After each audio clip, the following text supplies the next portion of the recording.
Chapter 6. I quickly wiped the blood from my face, packed up the supplies, and drove back home with Tyler. The drive back was smooth, and we didn't run into any other living souls. The moment I got back, I took a long shower, trying to brainstorm an excuse to visit Tyler later. Should I go with, "Hey, I'm too scared to sleep, can you stay with me?" Or, "Thank you so much for tonight, you were incredible." Before I could decide, I checked the monitor and saw Tyler leaving his apartment. Oh no. He couldn't come down to my place. If the others saw him, my game would be up. I bolted out the door and intercepted him in the stairwell on the 18th floor. He froze when he saw me. "What are you doing here?"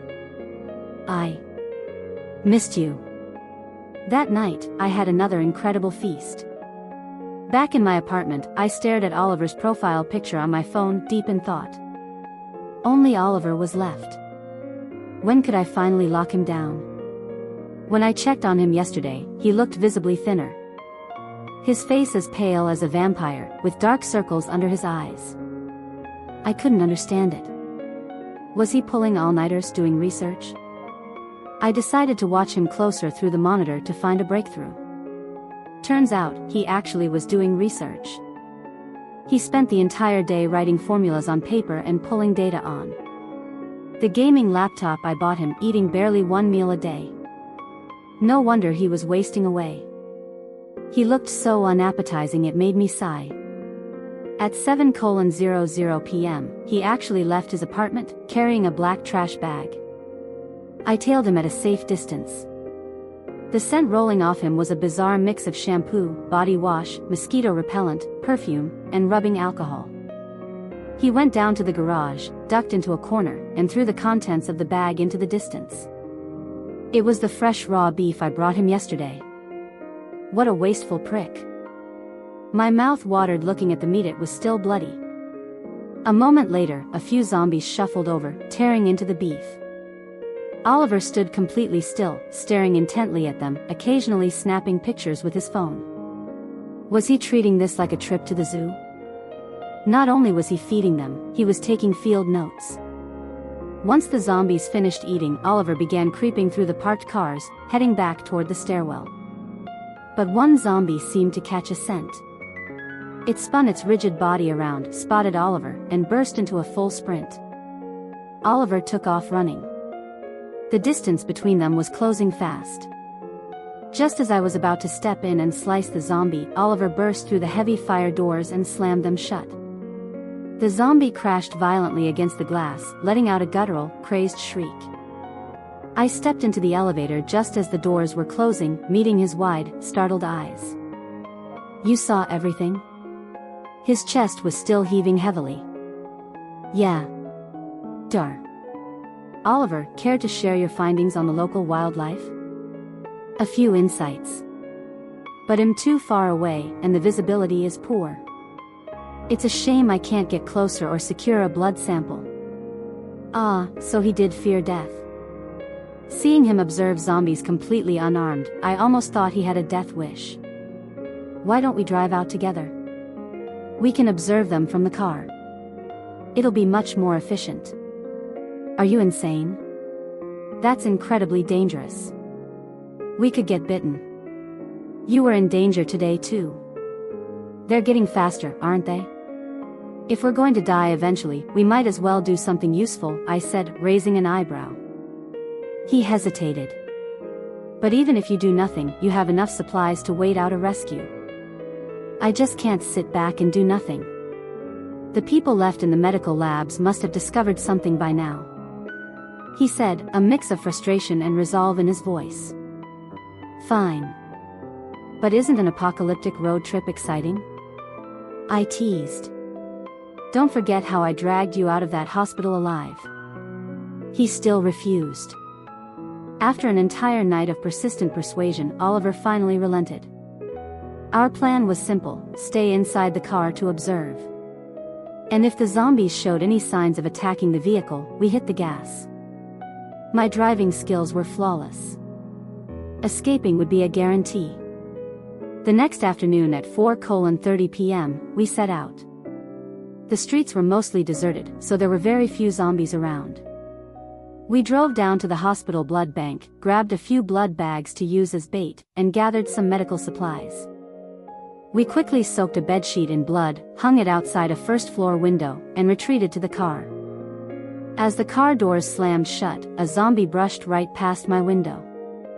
I turned around and saw Oliver's pale face. He repeatedly apologized and demanded we go home immediately. It took a lot of effort to calm him down before he finally focused, taking notes on the zombie's behavior. Over the next 2 weeks, I accompanied Oliver almost every afternoon. We didn't hit any major disasters, though minor scares were constant. Okay, fine, I admit a few of those scares were caused by my own clumsiness. But thanks to the adrenaline, our relationship progressed rapidly. We reached the point where we could share a warm embrace before saying goodnight. I felt incredibly accomplished. Smelling zombie stench for weeks was finally paying off. My final dish was within reach. That evening, we returned from our run. Oliver's face was flushed and his eyes were bright. I gave him a shy smile, said, "See you tomorrow," and closed my door. A few minutes later, someone knocked. It was Oliver, holding a bottle of red wine. I knew I shouldn't let him in, but worried I'd miss my chance, I opened the door. Chapter 7. I dimmed the lights and turned on the projector to play a movie while Oliver poured the wine. I snuggled into his chest, took a sip from my glass, and smiled to myself. Wait. Something was wrong. The wine was laced with a heavy sedative. My heart sank. Had Oliver figured out I wasn't human? Even though sedatives had zero effect on my vampire biology. If I drank it and stayed completely conscious, I'd expose myself. But if I faked being unconscious, he'd have free rein to search my apartment. I took tiny sips of the wine and a sudden spark of inspiration hit me. I leaned in and bit straight into his neck. You think you can trap me? Let's see who outplays whom. The venom took effect immediately, and Oliver knocked out cold. I had no desire to drink drugged blood. So I left him sleeping on the couch and bolted straight up to his apartment on the 18th floor. I turned his place upside down, but found absolutely no notes or evidence suggesting he suspected my identity. Why did he drug me then? Unable to solve the mystery, I headed back home. When Oliver finally woke up, I put on a pouty face and teased him for being a lightweight. Oliver's eyes darkened, but he said nothing. From that day on, his behavior returned to normal. Showing no flaws, as if the wine had just come drugged from the factory. I didn't bother digging deeper, deciding to stay cautious. I settled into a heavenly routine, cycling through my 4-course menu every week. Life was absolutely perfect. One afternoon, Tyler and I returned from a supply run and he insisted on walking me to my door. I usually kept them away from my apartment to prevent them from crossing paths. I always claimed I valued my privacy, only letting them step inside occasionally to avoid suspicion. Tyler knew my boundaries well. After a deep kiss at the doorway, he still refused to leave. He pulled me into his arms, his masculine scent wrapping around me. Let me come in for just a little bit. Please. My brain was foggy from hunger, and I aimlessly murmured a yes. The moment I unlocked the door, a sudden wave of dread hit me. Here was someone else inside. Before I could react, a heavy object struck the back of my head, knocking me out cold. The last thing I saw before my vision went black was Tyler's cold, ruthless face. When I regained consciousness, I found myself tied securely to a chair. Standing in front of me were all 4 men, their expressions darker than a storm cloud. Who exactly are you? Oliver broke the silence first. How was I supposed to answer that? How on earth did they find out about each other and team up? Were they furious because I was a player, or did they figure out I was a vampire? A million questions raced through my mind, but given the circumstances, I wasn't in a position to ask. A beautiful girl, I offered smoothly, trying to use a useless answer to force them to reveal more. Lucas rolled his eyes and threw himself onto the couch, while the other 3 looked even angrier. Take this seriously, or we'll throw you outside to the zombies. Tyler barked, using his best interrogation tone. Wow, Officer Tyler, that's how you treat me? We literally stared death in the face together. My eyes instantly welled with tears. Tyler choked on his words, his face flushing red, unable to find a comeback. You aren't afraid of zombies at all, are you? Because they don't attack you, Oliver stated coldly. 2 weeks before the outbreak. You were already scouting people to move in here, back when there was barely any news online. How were you so certain the virus would hit, and why did you pick the 4 of us? What's your connection to the virus? Who do you work for? Start talking. I'm a doctor, I know exactly how to make you talk slowly and painfully. As expected of a brilliant scholar, his deductions were incredibly sharp, hitting every vital point. But his logical, scientific mind hadn't leaped to vampires. He likely assumed I was a bioengineered spy sent by a foreign government. It's true, zombies don't attack me. The moment the words left my mouth, all 4 men widened their eyes, staring at me intently. Don't freak out, let me explain. 2 weeks before the outbreak, cases had already appeared in Western Europe. My cousin lives there, so I believed him completely. I didn't know zombies would ignore me at first. I discovered it completely by accident after the outbreak. As for why they leave me alone, I have no idea. I didn't dare tell you guys because in this world, that's a massive advantage, but it also makes me a target. I'm just a wealthy girl who wants to live life to the fullest. Instead of hiding until I die, I wanted to have some fun in the apocalypse. Hoarding supplies and hanging out with hot guys seemed perfect. I picked you guys because you're incredibly handsome and have great survival skills. Duh. Oliver, that's everything. I blinked innocently, trying to charm my way out. So, instead of just hoarding food in the apocalypse, you hoarded boyfriends? Lucas burst out, his gaze suddenly shifting to one of absolute respect. So you've been playing with our feelings this whole time? You're a total cheater. Ethan accused angrily. I'm not a cheater. My heart is just split into pieces, and each piece fell in love with a different person.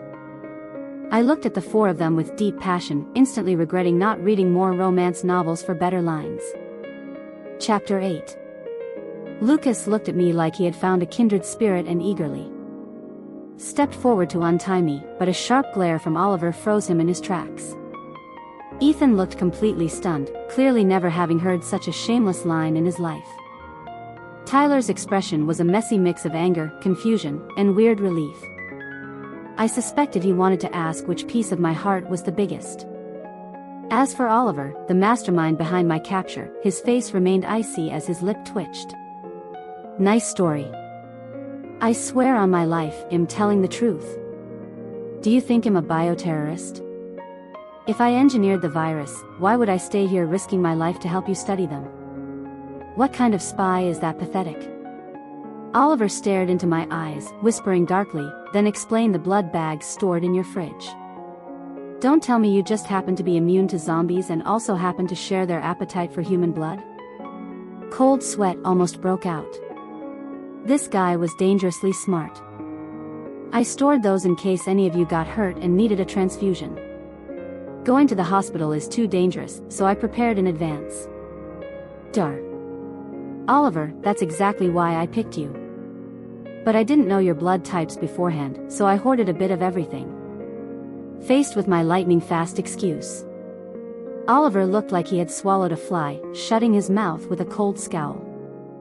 The other 3 men looked incredibly conflicted. My brain was running on overdrive, trying to figure out what they were thinking. My explanation, though a bit far-fetched, was logically sound. Whether they fully believed it or not, they wouldn't push me further for now. So, can someone untie me? This really hurts, I muttered weakly. Seeing no objections from the others, Lucas rushed over and quickly untied the ropes. I felt a wave of gratitude. Ethan let out a sharp scoff, turned on his heel, and slammed the door as he left. Tyler's eyes looked ready to fire bullets, while Oliver remained motionless. You can draw my blood for your research, as much as you need, if it helps, I offered quietly. Oliver's expression softened slightly. Deal. The next day, I voluntarily showed up at Oliver's apartment to let him draw blood, and he kept his end of the deal. But he remained completely stoic throughout the process, acting like an emotionless robot. Looking at his icy face only made me more excited. I absolutely loved it when someone couldn't stand me but couldn't get rid of me either. While Lucas's admiration was flattering and Oliver's icy glare fed my dark humor, the other two guys were a real headache. Ethan and Tyler were completely icing me out.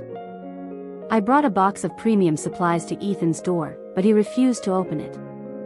Speaking through the door, he said he didn't need anything from me and asked how much he owed for rent and food so he could transfer the money. I deeply admired his integrity, but I really wanted to tell him, "You might not need food, but I do. Can you give me a quick bite?" Tyler actually opened his door. But the very first question out of his mouth was whether anything had happened between the other three guys and me since the intervention.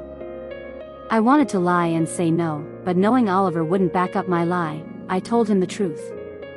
Tyler turned pitch black and slammed the door in my face, leaving me standing alone in the hallway.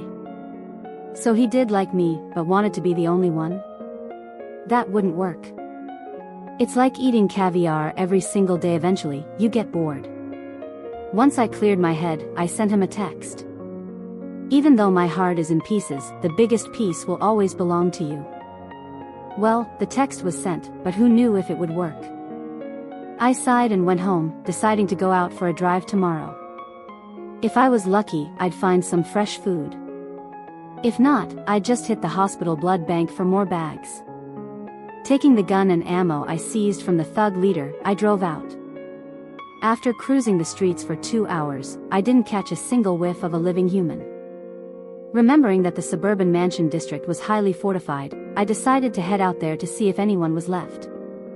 I quickly realized I wasn't the only one with that idea. The mansion district was in complete ruins, looking far worse than the downtown residential areas. It had clearly been heavily looted during the initial outbreak. The mansions left were either locked down so tight I couldn't even see a hair of a survivor, or completely empty.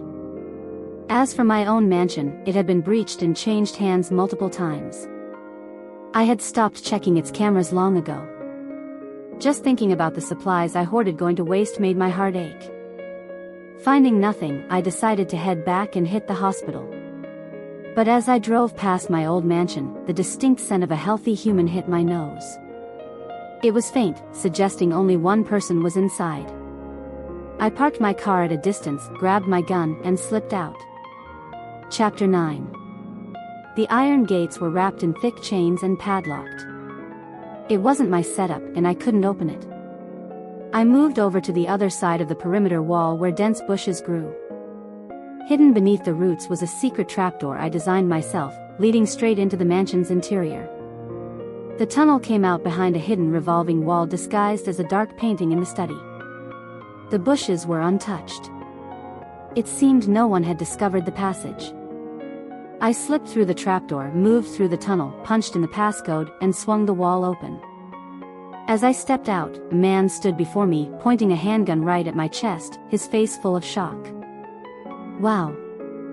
He was an incredibly handsome man, looking to be in his early 40s.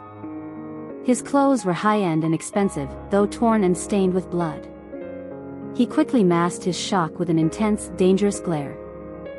"Who are you?" I raised my hands in an innocent surrender gesture. "This is my house." "Who are you?" "Humph. How can you prove it?" "Even if it's yours, it belongs to me now." Incredibly unreasonable. But reasonable people didn't survive this long. It was obvious he had killed before. "I just came back to grab a few things, but it looks like there's nothing left." "Just pretend you never saw me, I'll leave right now," I said, backing toward the secret wall. "Freeze. Where are the supplies?" He marched forward, gun raised, and aggressively grabbed me by the arm, pulling me back out. I submissively led him down to the basement entrance, which was highly concealed and remained undiscovered by previous looters. When he opened the door and saw the mountain of supplies inside, his eyes went wide with greed. Then he looked at me suspiciously. You hoarded all this food, why are you only showing up now? This place draws too much attention, I don't live here. I ran low on food at my apartment and hitting stores is too risky, so I came back to restock. A predatory gleam appeared in his eyes. You came alone? You live by yourself? Yeah. A young girl surviving on her own with this much gear? He narrowed his eyes, clearly refusing to believe a young woman could survive alone up to this point and wander around completely unfazed. It's true. Look around, no one else is coming for me. Where'd you get the gun? Picked it up off the street. I pulled out every bit of my 2 centuries of acting experience. Even an AI facial analysis would see nothing but absolute sincerity. Marcus. Sorry about earlier, he said, suddenly lowering his gun and offering a friendly handshake. The sound of fresh blood pumping through his veins instantly triggered my appetite. Marcus began chatting casually, sharing how a powerful corporate CEO like him ended up in this state, fighting off armed thugs with his team, escaping betrayal by his own subordinates, and losing contact with his family. Watching his eyes redden, I knew he was playing me with a polished sob story. I matched his energy, acting moved and sharing my own, innocent girl, backstory, making myself look completely harmless. Since you want to play a game, I'll play along. It's not safe here. If it's okay with you, can I come back with you? We can scout for supplies together, it's safer that way. If this outbreak ever ends, I'll pay you an astronomical amount of money, he urged, his voice full of warmth and sincerity. My instincts told me this man was incredibly dangerous, the type who would extract all your value and blow your brains out the moment you became useless. But he completely awakened my primal vampire thirst, so I agreed. We packed up a portion of the basement supplies and left the mansion. Back at my apartment building, I settled him into the 10th floor of the apartment I unlocked using the keys from my zombie neighbor. But the moment I turned to leave, a heavy blow caught me from behind, knocking me out yet again. When I woke up, my hands were tied securely to the bedposts. Marcus stood at the foot of the bed, looking down at me with a smirk. Little girl, did no one ever teach you? Never trust a man. What a clown. Turning on me this fast? He had absolutely zero patience for the game. What are you doing? You ungrateful prick, I saved your life. Nothing personal. I just prefer being in total control. Give me the passcodes to your apartments and I promise to keep you alive. I submissively spat out the codes, but instead of letting me go, he stepped closer. What are you doing?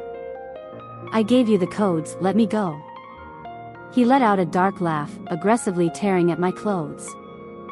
I screamed and struggled, crying out in terror, but mentally, I was laughing my head off. Good. I'm actually starving. I haven't drained a human completely dry in 50 years.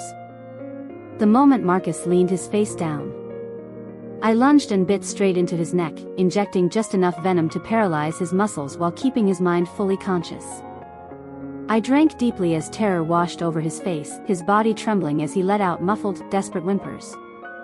After a long while, I pulled back, wiping the thick blood from my lips, watching him close his eyes in complete despair. Expecting him to untie me was out of the question. He had lost an immense amount of blood and was half dead from sheer terror.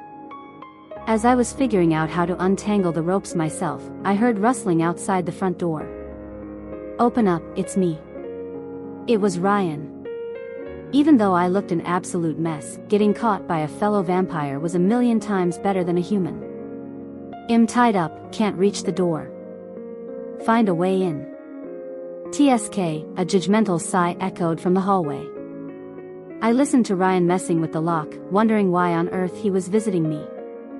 With a clean click, the door swung open. I quickly wiped the blood from my chin onto Marcus's shirt, trying to look somewhat presentable. Ryan walked in, greeting me with an amused smile. Hey handsome, do me a favor and untie these ropes, I offered an awkward, flattering grin. He scanned my disheveled clothes and burst out laughing. Wow. Did the player finally get played? Something like that. Ran into a barbarian who didn't know how to play the game. How are you going to repay me? He asked, quickly cutting the ropes loose. Treat you to dinner? Look, I already ate half. I adjusted my clothes and pointed at the unconscious Marcus. Though speechless, Ryan didn't pass up the offer.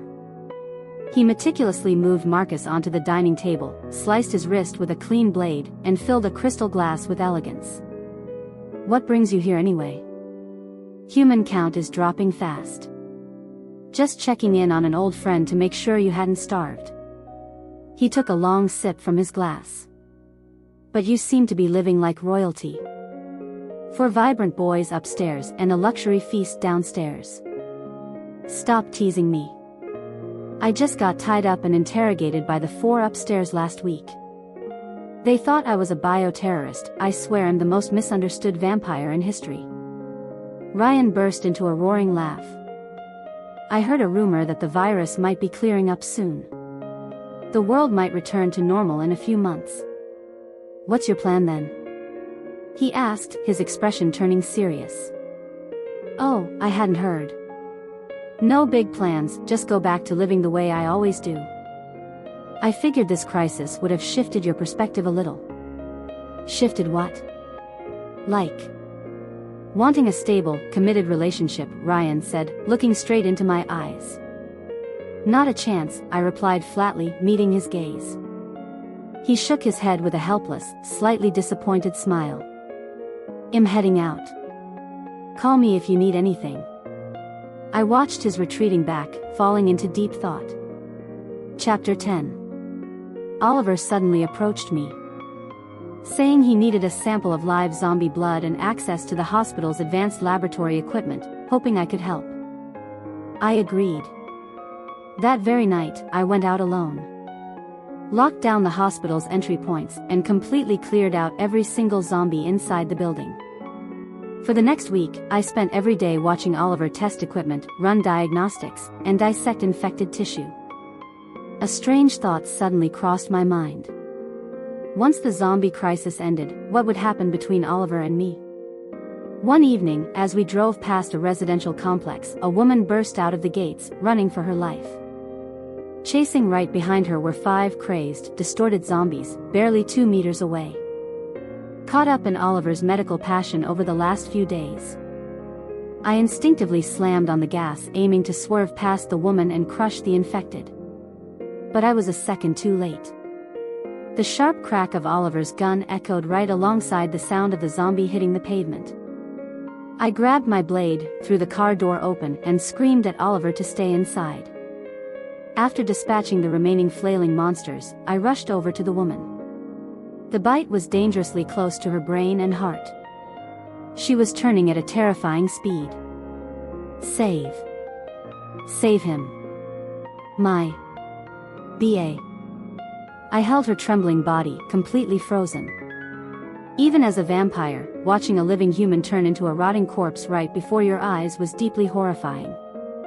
Asterisk her baby. She had a baby. I snapped out of it, laid the poor mother down, and bolted toward the complex. Where are you going? Oliver yelled from the car. Another gunshot rang out behind me. I glanced back and saw the turning woman fall to the ground one last time under the dim setting sun. I paused for a split second, stunned by Oliver's cold decisiveness. And equally stunned by my own sudden burst of human empathy. I turned and dashed into the building. Despite the thick stench of decay, my sharp nose picked up a faint, fragile human scent. A heavy fire door was shaking slightly, though there was no wind. I rushed over and saw a tiny, desperate silhouette behind the glass, pushing frantically against the frame. Mommy. Mommy. The little boy sobbed. I yanked the door open, scooped him into my arms, and bolted back toward the car. Oliver was incredibly reliable, driving up to meet me just a short distance away. The courtyard was empty, but my instincts warned me of immediate danger. Suddenly, a shadow dropped from the roof. I dodged by a hair as the kid's piercing screams and Oliver's gunshots echoed in my ears. We slammed into the car and Oliver tore down the street, leaving a massive horde of zombies eating our dust. I let out a sigh of relief, turning to comfort the kid. When I noticed blood on my face, the little boy's blood, my eyes went wide as I spotted a tiny scratch on his small palm, faintly giving off the foul odor of infection. He had been scratched by the falling zombie. Without a second thought, I made an incredibly stupid decision. I pressed my lips to the scratch and began sucking the blood out.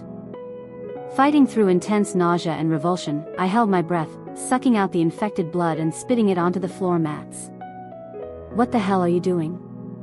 Oliver yelled in absolute horror. The little boy screamed bloody murder, trying frantically to pull his arm away, but I held him in a death grip. I don't know how much blood I pulled out. But as the kid's cries began to fade, I finally stopped. Any longer and he'd die of blood loss anyway, even if he didn't turn. My head was spinning violently, feeling like I had just ridden a roller coaster 80 times straight. We flew back home. The moment we crossed the threshold, I ran to the bathroom and began violently vomiting. Humans throw up food and bile. Vampires throw up blood. Oliver looked terrified as he watched me purge pools of blood. "What's wrong with you? Hold on." He scrambled frantically to grab his medical kit, sticking me with several injections, but the vomiting wouldn't stop. I waved him off, trying to tell him to stop wasting his time, but he was completely panicking. When my stomach was finally empty, I collapsed onto the floor, staring at the bloody mess that looked like a horrific crime scene. Completely drained, I drifted into a deep sleep. When I woke up, I was lying in Oliver's bed. Next to me was the little boy, hooked up to an 4-line, sleeping peacefully. Oliver sat in a chair nearby, looking pale and completely hollowed out. Understandably, no normal human had ever witnessed something that chaotic. Seeing me stir, he brought over a bowl of light chicken broth. I pushed his hand away, sitting up. "I need to go home." "No way. You're too weak, you're staying here." "I seriously need to go home, leave me alone." If I didn't get back to my blood stash immediately, I was going to lose control and bite him. I said no. "You aren't leaving until you recover. I'm a doctor, drink the soup." God, I hate sudden bursts of genuine affection. I was starving to death. Throwing caution to the wind, I grabbed his free arm and bit down hard, without injecting any venom. I felt his entire body shudder, and the bowl of soup spilled completely over his pants. Lying back down, I checked the vampire group chat on my phone. The messages indicated the zombie crisis would be completely cleared up in a month. Oliver. Should I kill him to keep my secret? The little kid woke up completely fine, showing zero signs of infection. Relieved, I walked over to Oliver's place to check on him. But when I opened the door, the kid was nowhere to be seen. Instead, Ryan was sitting casually on the couch, sipping a glass of fresh blood. "What are you doing here?" My face fell. "We need to talk," Ryan and Oliver said in perfect unison. What kind of game were they playing? Oliver silently stepped into the bedroom and shut the door behind him. "Are you tracking me?" My tone was icy. "Not exactly. I just cruise around your neighborhood occasionally." "I know you've been hitting the hospital every day," he paused. "Do you love him?" "I love a lot of people. But he's different, isn't he?" "How?" "He would make a perfect vampire," Ryan said, the words seemingly tasting bitter in his mouth. "So what? Will you fall for him? Or have you already?" His gaze was intensely probing. "Have you ever fallen for your prey, Ryan?" "Never," he paused. "Except you." "Well, I'm not you. I don't fall for my food. And even if I do fall for someone one day, it doesn't mean I'm willing to bind myself to a blood oath. The price of becoming a vampire's true partner is too high. I can't guarantee I won't change my mind." "Fair enough. I can wait," he smiled softly, dropping the subject. Ryan was a bizarre creature. On one hand, he played the field just like me, leaving no strings attached. On the other hand, he seemed deeply obsessed with the idea of a strict, monogamous blood bond. He'd test my boundaries constantly, then act completely unfazed when rejected. I couldn't tell if he was a master player or the ultimate hopeless romantic. He stood up and walked out, pausing to knock on Oliver's bedroom door before leaving. Oliver stepped out. "You heard everything?" His face looked even paler than usual, almost resembling a vampire. "Yeah," he admitted without hesitation. "I had already figured most of it out anyway." "Then did you figure out why humanity has no idea vampires exist?" I flashed my sharp fangs with a grin. "Because anyone who finds out either ends up dead or turns into one," he replied, perfectly calm. "Smart boy. So, do you think I'm going to let you walk away?" I leaned back against the couch, ready to put an end to my apocalyptic holiday. "I want to become a vampire." The word struck me like a physical blow. I sat up straight. In my 2 centuries of life, I had never seen a human demand initialization so calmly. Why on earth would you want that? Ryan was right. I am perfectly suited to be a vampire. And I want immortal time to advance medical science, to save countless lives across eternity. You're that noble? What are you planning to go vegan? I was deeply shocked. There are plenty of evil people out there. As a doctor, my oath forces me to treat them. But as a vampire, I can feed on them. He looked entirely serious. Sick people's blood usually tastes terrible, I offered a friendly tip. Doesn't matter. It's just fuel. Looking at Oliver standing under the warm light in his crisp white shirt, I suddenly felt like I had spent the last few weeks corrupting a saint. "Do it," he murmured. I stepped close to his neck, took a breath of his scent, and bit down gently. 6 months later. The apocalypse finally cleared up, and the world slowly returned to normal. I packed a single suitcase, planning to head to a brand new city to start a fresh chapter. Oliver walked me to the airport terminal. "If you ever change your mind, I'm still willing to be your vampire partner," he said. "But I only ever want to be a vampire traveler." "Fair enough," he offered a helpless smile. "Goodbye, Oliver." I waved, turning around to walk into my next adventure.